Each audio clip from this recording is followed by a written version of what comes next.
Hey guys, Jordan with TYT and TYT Politics. Sorry for the Blair Witch look. I am in my car, rent-a-car, pulled over on the side of the road I think I'm back in North Dakota. But I wanted to get you information as soon as I had it regarding the arrest of Chase Iron Eyes as well as 73 other water protectors today. If you were watching my previous report, Chase and the other water protectors were arrested at a new camp that they were developing called Little Child Camp.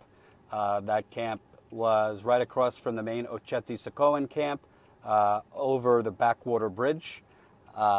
Chase and the other water protectors set up the camp, well, pretty much knowing that they would be arrested.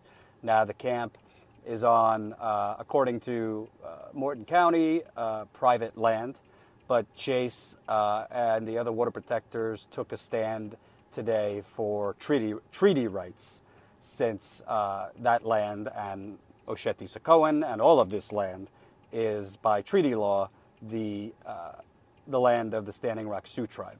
So Chase, when police confronted him, said this is treaty land, and used that as a defense. But Chase had already handed over his phone, his wallet, to other water protectors not involved, knowing full well it was very likely he was going to get arrested.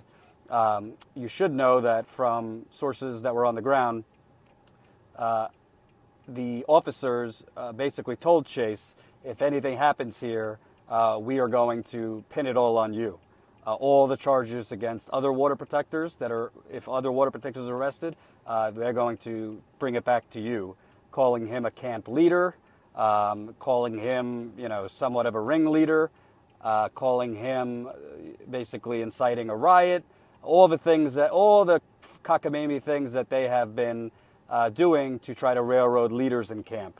It's to try and instill fear in camp. It's to try and yank out spiritual leaders of the camp. And they basically said to Chase, without, I'm paraphrasing, but, we are going to throw the book at you if anything happens here. 73 other water protectors were arrested. In terms of charges, I don't have that information. They have not put up Chase's arrest record or the other water protectors yet. He has a hearing tomorrow at 9 a.m. At Morton County Courthouse, which is in Mandan, North Dakota. Again, that's 9 a.m. in Mandan, North Dakota. My assumption is it's a bond hearing.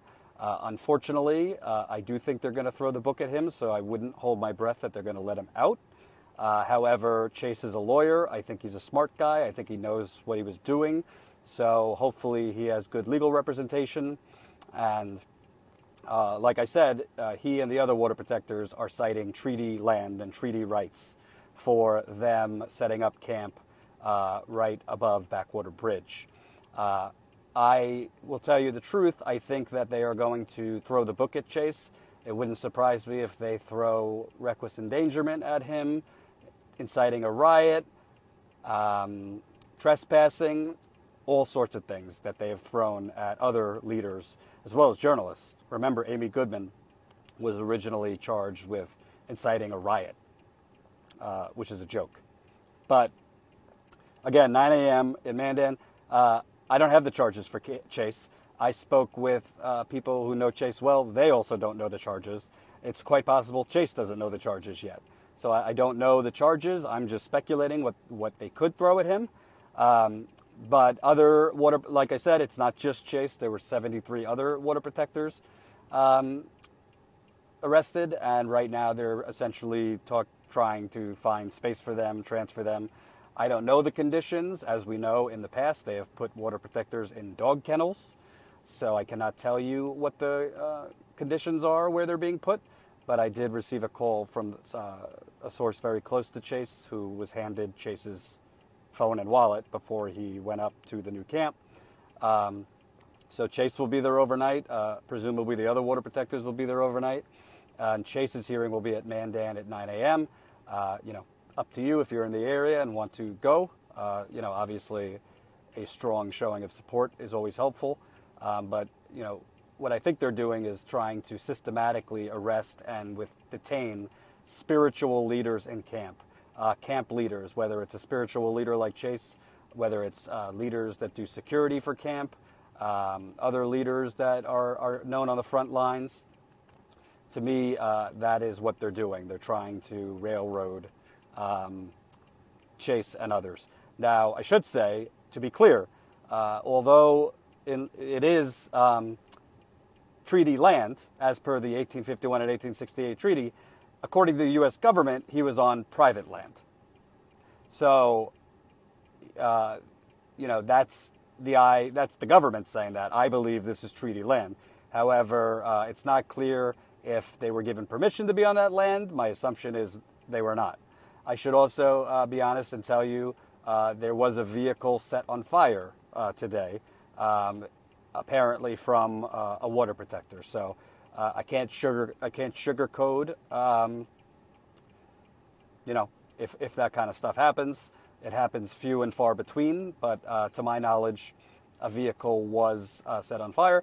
Now that vehicle could have been set on fire to try to keep the police back. That's very possible. That's a strategy used often to try and keep the police back because the police are brutalizing. But there was a police vehicle set on fire. It was from this side, so I should be honest about that. And I also hear reports that I trust that the police had given their word that they were only going to be on the west side of camp, which is across from the camp, across Highway 1806. They were not going to come to the the east side, which is the front gates. They broke that. To my knowledge, they did not come inside the camp, but they did pretty much barricade themselves at the north gate, so more water protectors could not leave the camp and go up to the bridge. However, they promised to not have done that. I also have heard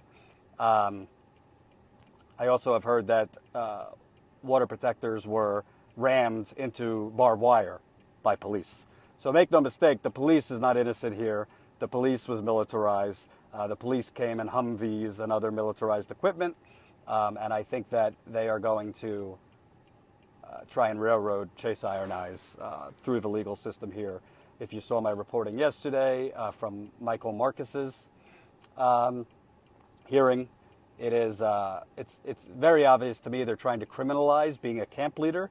They're trying to link, if someone like Chase Iron Eyes does live streams where he urges people to come back here or says stand strong, they're trying to criminalize that and make it sound like Chase and other leaders like Chase are inciting riots or ringleaders or, agitators. That's a Republican phrase and a law enforcement phrase.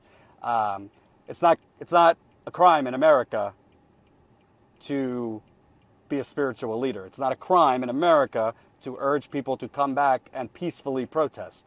That's not a crime. But I can tell you, because I heard it during the hearing yesterday, they are trying to make it seem like it's a crime. I could also tell you, I'm not back in North Dakota, but there was a blockade right at the pit stop. It's called the pit stop. It's on 1806, probably about 5 minutes down the road from the main camp. The BIA, Bureau of Indian Affairs, blockaded that as water protectors, as all this was going on today, to try to stop people from coming from Sacred Stone Camp to the main camp. So basically to stop reinforcements from coming in. I'm not back yet, so I can't tell you if that blockade is still there. I'll let you know. But again, I am just reporting as best I can what I know based on the fact that I wasn't there. If you watch my previous live stream, it'll explain why I was not there. My camera woman was there, and we are about to publish on youtube.com/TYTpolitics footage. We also have an interview with Chase before he was arrested, so we'll put that up. And that's the story. So I wanted to get you the information as soon as I could. 9 a.m. Mandan bond. I think it's a bond hearing for Chase Iron Eyes. And I'll try to get as much information as I can on the other water protectors that were arrested today. Thank you.